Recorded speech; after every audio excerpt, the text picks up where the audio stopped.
కష్టం వచ్చింది అక్కో ఓ అక్క కష్టం వచ్చింది. ఏంటా కష్టం చెప్పు.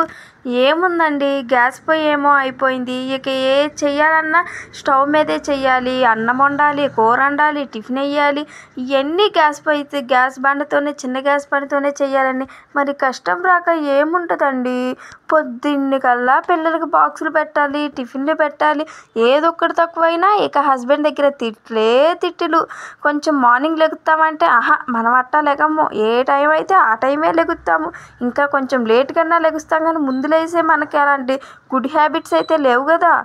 ఇంకా అట్టాగే ఎట్టగొట్ట తంటాలు పడి అన్నం వండేసి, కూర వండేసి, టిఫిన్ కాడ పెట్టేశారు. అవును, ఈరోజు కృష్ణాష్టమి అంట కదా. మరి మీ పాపల్ని మంచిగా కృష్ణుడిలాగా అలానే గోపికలాగా రెడీ చేశారా? పాపం మా పాపని రెడీ చేయలే. పాపం ఏడ్చింది. సరే బాయ్.